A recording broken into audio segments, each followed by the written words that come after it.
जय श्री कृष्ण। ईश्वर की महिमा जो हमें भगवान श्री कृष्ण से सीखने को मिलती है कि सभी को उचित न्याय मिलना चाहिए। इंसान का आत्म समान रिश्तों से भी बड़ा होता है ना। रिश्तों का नाम देकर गलतियों पर पर्दा नहीं डालना चाहिए। वो मेरा रिश्तेदार है, मैं उसे गलती की सजा नहीं दे सकता, मैं उसके अगेंस्ट नहीं बोल सकता, वो गलत करेगा तो करेगा नहीं।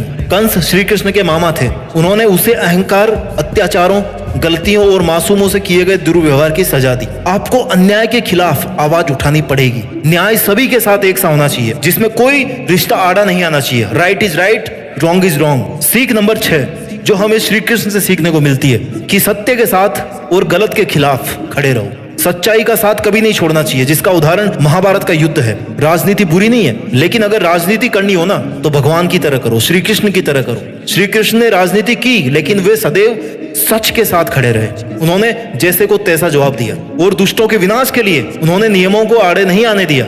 आपको कितने ही दिन लड़ना पड़े, लेकिन अगर आप सच के साथ है ना तो आपकी जीत निश्चित है। सत्य परेशान हो सकता है, लेकिन पराजित नहीं हो सकता। सत्य कभी दावा नहीं करता कि मैं सत्य हूं, लेकिन झूठ हमेशा दावा करता है कि मैं सत्य हूं। सत्य और झूठ की यही सबसे बड़ी पहचान है। बुरे का अंत हमेशा बुरा होता है, गलत का साथ देने वाला भी गलत ही होता है। द्रौपदी के चीर हनन के समय ना पूरी सभा के साथ घर के बुजुर्ग भी चुप थे, इसलिए वो सब के सब पाप के भागीदार थे। किसी एक ने भी अपना मुंह नहीं खोला अन्याय के खिलाफ। इसलिए हमें सीख मिलती है कि कभी भी किसी गलत का साथ नहीं देना चाहिए, फिर वो चाहे कितना भी ताकतवर क्यों ना हो, कितना ही अमीर क्यों ना हो।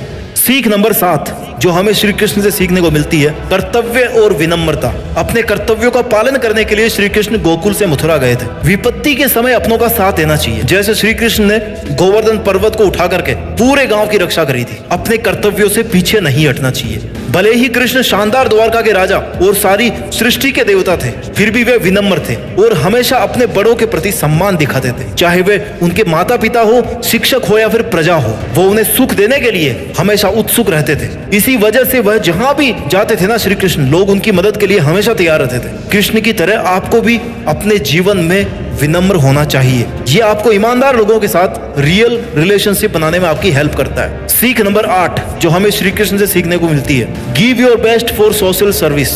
इस समाज की भलाई के लिए, समाज के उद्धार के लिए अपना बेहतरीन प्रदर्शन करें। समाज या लोगों की रक्षा के लिए अपने कदम कभी पीछे ना करें, क्योंकि इसमें कोई बुराई नहीं है। जरासंध से होने वाले युद्ध में जब बात ब्राह्मणों की रक्षा की आई ना, तो श्री कृष्ण ने युद्ध स्थल से अपनी सेनाओं और खुद को पीछे कर लिया था, जिसके कारण उनको रण छोड़ नाम भी दिया गया था। अगर आपके एक के गांव छोड़ने से पूरे गांव की भलाई हो रही ना, तो आपको उस गांव को छोड़ देना चाहिए। ये सेम बात चाणक्य भी कहते हैं, चाणक्य नीति में। जहां बात समाज की भलाई की हो, वहां खुद से पहले सबका भला सोचना होगा। Social service is the best way to find yourself. सीख नंबर 9 स्प्रेड पॉजिटिविटी। हमेशा सकारात्मकता फैलाते रहें। श्री कृष्ण कितनी ही बड़ी प्रॉब्लम में फंसे हो, वो अपनी बांसुरी की मधुर से ना खुद का और अपनी प्रजा का स्ट्रेस कम करते थे। सभी को ये फील करवाते थे कि भैया सब नॉर्मल, सब ठीक हो जाएगा। उस मधुर धुन को सुनकर ना एक पॉजिटिविटी का संचार होता था। ऐसे ही आपको अपने आसपास का माहौल बना के रखना है, जिससे आप और आपके आसपास के लोग बिना किसी तनाव के, बिना किसी बोझ के काम कर सके। इससे आपका रिजल्ट भी बढ़ेगा, उनका रिजल्ट बढ़ेगा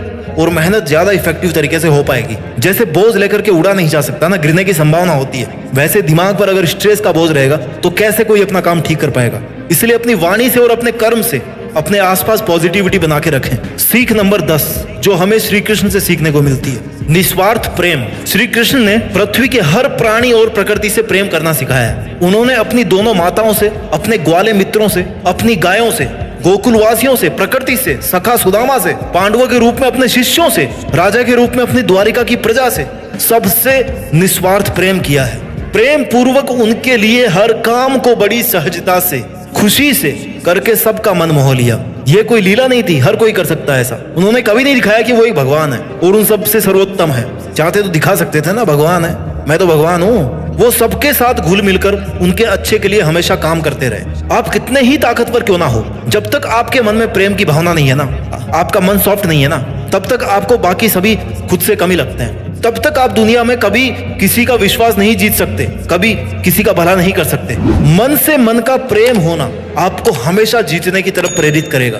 सीख नंबर 11 जो आपको भगवान श्री कृष्ण से सीखनी चाहिए, policy adviser with better planning. ये क्वालिटी थी उनकी, ये खूबी थी उनकी। नीति और कूटनीति के ज्ञान में श्री कृष्ण से अच्छा कोई सलाहकार नहीं हो सकता। किसी भी कार्य की सफलता उसकी रूपरेखा में होती है। श्री कृष्ण कुशल रणनीतिकार थे।